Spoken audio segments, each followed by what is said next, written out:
भारत में चाय की खेती अंग्रेजी शासन ने शुरू की। चाय की खेती के लिए उत्तर पूर्व के असम, बंगाल और दक्षिण भारत में नीलगिरी की पहाड़ी ढलानों वाले इलाकों को चुना गया। मुश्किल यह थी कि भारत में चाय की खेती होती नहीं थी, इसलिए घने, दुर्गम और पहाड़ी ढलानों पर चाय बागान बनाने और चाय उगाने के लिए मजदूर नहीं थे। तब अंग्रेजों का ध्यान आदिवासियों पर गया, जिनके पास हर जोखिम उठाकर कोई भी काम कर लेने का परंपरागत ज्ञान, तरीका और अनुभव था। हालांकि उन्हें कुली बनाना कोई आसान काम नहीं था, लेकिन अंग्रेज लोग गुलाम बनाने में माहिर थे।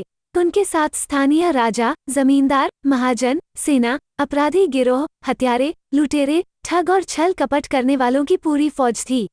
ईसाई मिशनरियों का एक बड़ा हिस्सा भी अंग्रेजी शासन के साथ था। इन सबके सहारे अंग्रेजों ने आदिवासियों को चाय बागान बनाने और उसकी खेती के लिए मजबूर किया। यानी चाय के हर दाने में, उसकी हर बूंद में, उसकी हर चुस्की में आदिवासियों का खून, पसीना, बलिदान और सपने हैं। जबरदस्त धोखा, विश्वासघात, हत्याएं, शोषण और अंतहीन त्रासदी है। जिस चाय के साथ हर एक भारतीय का दिन शुरू होता है, जीवन का हर खास लम्हा यादगार बनता है, उस चाय के मजदूरों की कहानी साहित्य, कला, सिनेमा और मनोरंजन के अन्य माध्यमों में करीब 200 साल बाद भी अनकही है। हालांकि भारतीय सिनेमा ने खूबसूरत लैंडस्केप, ग्रीनरी, कलरफुल लाइफ, मनोरम और दर्शनीय लोकेशन और मन को मोह लेने वाले आकर्षक पहाड़ी संस्कृति के कारण चाय बागानों को अनेक मूवीज में फिल्माया है, विशेषकर गानों को फिल्माने में। लेकिन अंतहीन शोषण में सूखकर झड़ते चाय बागान के मजदूरों की कहानी को फिल्माने की जरूरत नहीं समझी।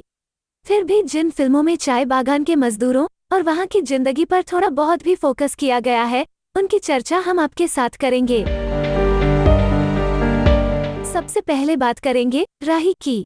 इस फिल्म का निर्माण 1952 में हुआ था और रिलीज हुई थी 1953 में। मुल्कराज आनंद के अंग्रेजी उपन्यास टू लीव्स एंड ए बड पर आधारित राही के पटकथा लेखक और निर्देशक मशहूर कहानीकार और फिल्म मेकर ख्वाजा अहमद अब्बास थे। फिल्म की कहानी एक एक्स आर्मी मैन की है जो चाय बागान में मैनेजर की नौकरी करने जाता है, जहां वो मैनेजमेंट की नीतियों से तंग आकर और एक चाय मजदूर लड़की के प्यार में पड़कर मजदूरों का हमदर्द बन जाता है। 1954 में वेनिस और मॉस्को अंतर्राष्ट्रीय फिल्म समारोह में शामिल होने वाली यह पहली भारतीय फिल्म थी, जो देव आनंद, नलिनी जयवंत, बलराज साहनी, मनमोहन कृष्ण और डेविड के जानदार अभिनय से सजी थी, और जिसे हिंदी में राही तथा अंग्रेजी में द वेफरा नाम से रिलीज किया गया था। नया संसार बैनर में बनी राही रूसी भाषा में भी गंगा नाम से डब और प्रदर्शित की गई थी।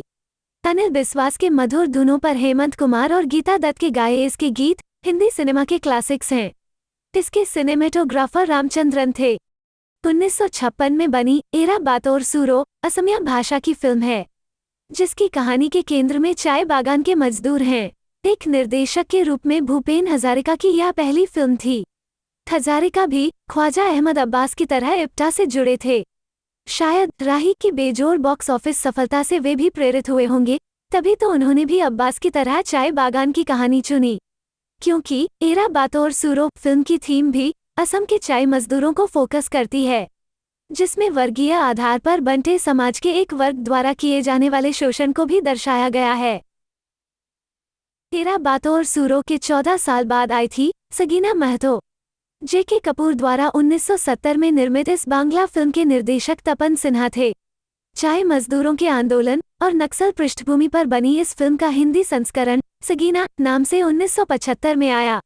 इसकी कहानी पूरी तरह से चाय मजदूरों के शोषण उत्पीड़न पर आधारित है, लेकिन यह फिल्म एक तरह से नक्सलवादी राजनीति की आलोचना और विमर्श की फिल्म है। दिलीप कुमार, सायरा बानो, अपर्णा सेन और ओम प्रकाश जैसे स्टार कलाकारों वाली हिंदी सगीना बंगाली सगीना महतो की तरह बॉक्स ऑफिस पर असफल रही। इसके लव सीन और गाने, दिलीप कुमार और सायरा बानो के उन दिनों की केमिस्ट्री जो गजब की थी, उसके कारण बड़े ही रोमांटिक हैं। 1975 में और 3 फिल्में आई थी, केसा सोना, रतनलाल और चमेली मेमसाब। तीनों असमिया भाषा में बनाई गई थी। सबसे महत्वपूर्ण बात यह है कि केसा सोना का निर्माण खुद मजदूरों के संगठन असम चाय मजदूर संघ ने किया था, लेकिन अफसोस इस फिल्म के बारे में बहुत जानकारी नहीं मिलती। इसी तरह नलिन दोरा द्वारा निर्देशित रतनलाल के बारे में भी जानकारी का अभाव है। 1975 में ही प्रदर्शित असमिया रोमांटिक ड्रामा फिल्म चमेली मेमसाब के निर्देशक अब्दुल मजीद थे। इसमें चाय बागान के ब्रिटिश मालिक और एक मजदूर लड़की की लव स्टोरी है। जॉर्ज बेकर और बेनीता बोरगोहाई ने फिल्म में मुख्य भूमिका निभाई थी। यह फिल्म पत्रकार और लेखक निरोध चौधरी की एक लघु कहानी पर आधारित है। चमेली मेमसाब को आलोचकों और बॉक्स ऑफिस दोनों का भरपूर समर्थन मिला था। फिल्म का संगीत भूपेन हजारिका ने दिया था, जिसके लिए उन्हें 1975 के राष्ट्रीय फिल्म पुरस्कारों में सर्वश्रेष्ठ संगीत निर्देशन से नवाजा गया था। साथ ही इस फिल्म ने सर्वश्रेष्ठ असमिया फीचर फिल्म का पुरस्कार भी जीता था। 1978 से 85 के बीच चाय बागानों की कहानी को छूने वाली और 8 फिल्में बनी। 3 बंगाली में, 3 हिंदी में और एक अंग्रेजी व असमिया में। इनमें से 2 1979 की बंगाली और 1981 की हिंदी में बनी। दोनों 1975 में असमिया में आई चमेली मेमसाब की रीमेक थी। वहीं शक्तिपद राजगुरु के बांग्ला उपन्यास पर 1981 में 2 भाषाओं में फिल्म बनी, बांग्ला में अनुसंधान और हिंदी में बरसात की एक रात। शक्ति सामंत द्वारा निर्देशित बरसात की एक रात में अमिताभ बच्चन, अमजद खान, राखी गुलजार और उत्पल दत्त जैसे सुपरस्टार थे। अन्य 3 फिल्में हैं 1978 में आई बांग्ला फिल्म धनराज तामांग, 1982 में रिलीज हुई असमिया मूवी अपरूपा और 1985 की अंग्रेजी फिल्म द असम गार्डन। अपरूपा 1982 में बनी असमिया भाषा की ड्रामा फिल्म है, जिसका निर्देशन जॉन बरुआ ने किया है। यह उनकी पहली फीचर फिल्म है। इसमें बीजू फुकनह, सुहासिनी मुले, सुशील गोस्वामी और गिरीश कर्नाड आदि कलाकारों ने अभिनय किया है।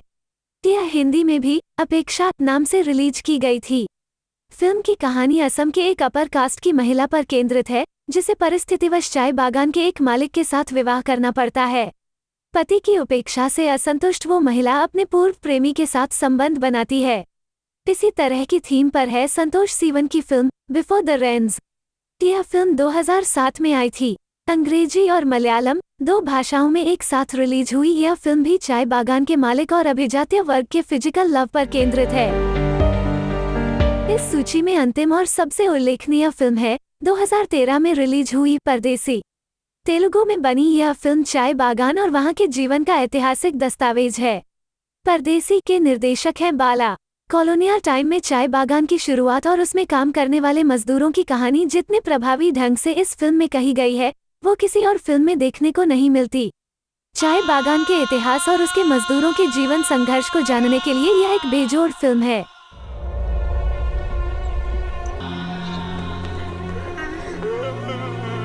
कुल मिलाकर देखा जाए तो एक सदी के भारतीय सिनेमा ने चाय बागानों के जीवन और समाज की उपेक्षा ही की है। यही हाल साहित्य का भी है। साहित्य में भी चाय मजदूरों के जीवन पर कालजयी रचनाओं का अभाव है।